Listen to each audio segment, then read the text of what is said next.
Estaremos hablando sobre afecciones respiratorias con el inicio de las lluvias y los cambios de temperatura. Los ruedos mojados, los zapatos húmedos generan que inicien el aumento de la tos, de los resfríos, y precisamente para evitar todo eso, o para combatirlo más bien, está con nosotros Yorleni Vargas. Ella es especialista en terapia respiratoria. Bienvenida, Yorleni, gracias por estar con nosotros. Gracias por la invitación, es un honor estar acá.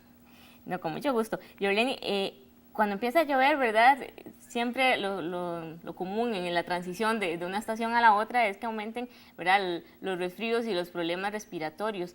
Cuando hablamos de adulto mayor, que generalmente, ¿verdad?, tiende a tener más de este tipo de problemas, ¿cuáles son esas condiciones, verdad, que podemos ver que hay mayor brote de, no sé, tal vez de tos o de resfríos? Si usted nos explica.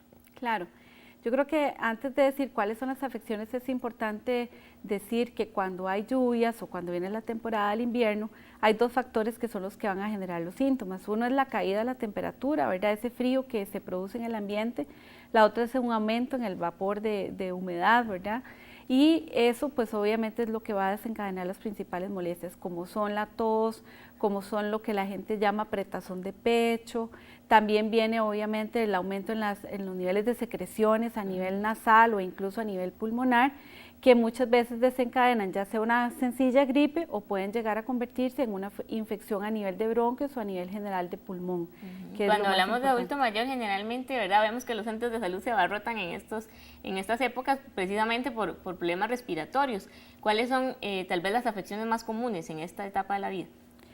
Por lo general, bueno, es propia, ya sea una enfermedad crónica que se ha acumulado con el proceso de los años. En ellas encontramos el asma, la bronquitis crónica, el enfisema pulmonar, algunas provocadas incluso por el tipo de ocupación o de hábitos como el fumado.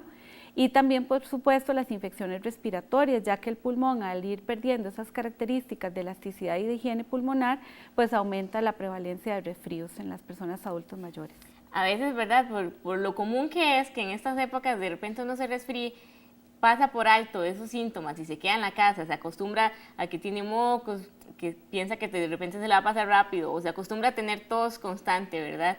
¿Y cuándo son las señales de alerta que usted dice, no, atención, porque esto sí requiere que usted vaya al médico? Primero es muy importante, bueno, que toda persona evite automedicarse. Y si toma algún, por ejemplo, medicamento antidescongestionante para evitar el moco o la fiebre, sepa muy bien que no vaya a reaccionar con algún otro tratamiento, porque los adultos mayores por lo general tienen muchas pastillas que están tomando. Lo otro que también es muy importante es que si ya hay falta de aire, que si uno ve que las personas empiezan a tener como una retracción, ¿verdad?, en la zona del cuello, que le cuesta mucho respirar, que la sensación del acúmulo de secreciones es muy alta, si la fiebre es mayor a 38 o si a pesar de que hemos tomado un tratamiento durante 3 días no hay mejoría, es indispensable ir a la consulta médica.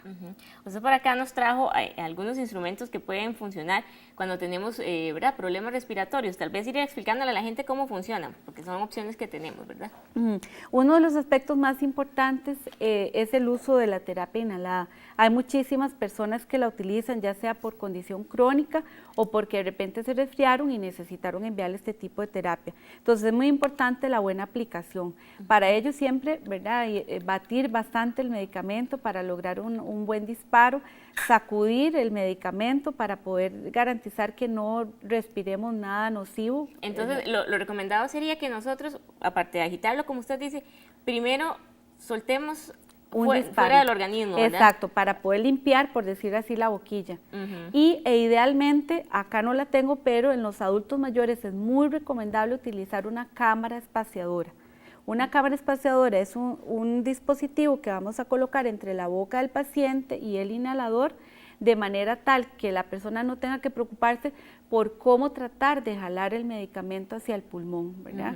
Que es muy importante, y hacer una respiración profunda, pausada, para permitir que el medicamento haga un buen depósito en el pulmón y el efecto sea muchísimo más rápido.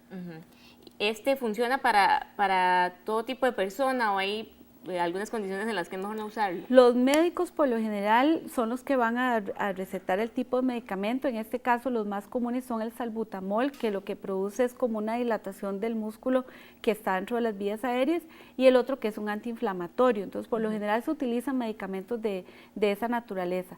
Dependiendo de lo que tenga la persona, así va a ser el medicamento que el doctor le recomienda. Pero por el tipo de instrumento no habría problema. No habría problema. Lo que sí es importante en el adulto mayor es que no solo lo utilicen así, sino que utilicen una cámara espaciadora para poder ya sea generalmente comprarla, ¿verdad? Que es lo más recomendable, o si ya del todo no se pudiera, por lo menos en algún tipo de envase plástico bien limpio, colocar esto en la parte del fondo del envase y tratar de construir como una especie de boquilla o de mascarilla a través del cual nosotros podamos jalar el medicamento. Pero lo ideal son las cámaras espaciadoras que ya se venden en las farmacias y que puede entonces la persona saber que va a tener un aprovechamiento muy bueno del medicamento. Y bueno, también tenemos este otro instrumento, ¿verdad? Más grande. ¿Cómo se utiliza? Cuando las personas ya tienen problemas, por ejemplo, acúmulos de secreciones, hay que trabajar dos músculos, los músculos que nos permiten meter el aire y los músculos que sacan el aire. En este caso, este es un ejemplo de un dispositivo que nos ayuda a entrenar los músculos que hacen que el aire entre con más fuerza. Eso mejora la oxigenación, hace que las vías respiratorias se inflen bastante y entonces aumenta la sensación de mejora de respiración. Eso es como para las personas que solemos decir, es que tengo como apretazón de pecho. Puede servir. Obviamente siempre recomendamos que primero coloquemos medicamento como para que las vías aéreas estén más permeables y luego entrenamos el músculo. Ok, entonces se utiliza en conjunto, tanto este como este posterior. Es recomendable porque este va a trabajar la parte muscular, la parte externa, ¿verdad?, de nuestra caja torácica, mientras que el medicamento va a estar haciendo efecto dentro de la vía aérea. En este caso, los pacientes nosotros vamos instruyéndolos, le vamos a poniendo una meta, la meta va a variar dependiendo de la edad de la persona y de la condición. Y básicamente tendría que poner la boca acá y jalar el aire con la mayor fuerza posible para poder elevar este Pero entonces no se sopla, más bien se inhala el aire. Exacto, es jalar, porque este es para fortalecer los músculos que meten el aire al pulmón, para lograr un buen volumen y para lograr que el oxígeno entre con mayor intensidad al pulmón y poder mejorar la oxigenación y ¿Por periodos de cuánto tiempo generalmente se utiliza? De repente que usted le pone una meta de que llegue, bueno, aquí tenemos algunos números, entonces que llegue a 2.500. Entonces, por lo general, ¿se tarda una semana o eso va variando según el paciente? Según el paciente y según la práctica con que lo haga. Se recomienda hacer 10 veces, ¿verdad? 10 elevaciones, por lo menos durante 3 veces al día. Entonces estaríamos haciendo 10 intentos, qué sé yo, en la mañana, luego en la tarde, luego en la noche. Exactamente, entonces eso va a ir fortaleciendo el músculo y conforme se fortalece, entonces vamos a ir pudiendo subir la meta. De hecho, las personas que están muy resfriadas o están muy afectadas probablemente empiecen elevándolo muy poco y conforme va existiendo mejoría vamos a ir viendo cómo ese diafragma va a ir elevándose. Ah, ok, muy bien. Y este otro ¿es un termómetro o cómo funciona? No, bueno, la palabra termómetro cae muy apropiado porque de alguna forma podríamos decir es como una especie de termómetro para los asmáticos. ¿Por qué? Porque si una persona quiere llevar un registro y saber cómo están las vías aéreas, es decir, si están estrechas o si están abiertas, puede soplar a través de este dispositivo y nosotros podemos obtener una medición.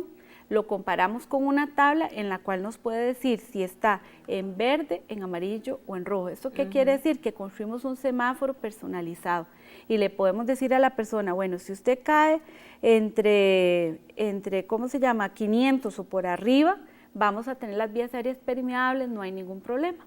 Pero si usted cae por debajo de 500, pero por arriba de 350, entonces usted tenga precaución. Probablemente le vamos a hacer un plan en donde tenga que empezar a utilizar el medicamento con mayor frecuencia, hacer mayores ejercicios respiratorios o tomar en cuenta otras consideraciones. ¿Cómo se utiliza? ¿De qué maneras? Igual soplando. Soplando. Lo que utiliza es, colocamos una boquilla de cartón para que la persona pueda soplar, bajamos el indicador y la persona con el tórax bien extendido y la espalda bien recta, sopla con la mayor intensidad posible, o sea, con toda la fuerza, tratando de sacar el aire lo más rápido posible.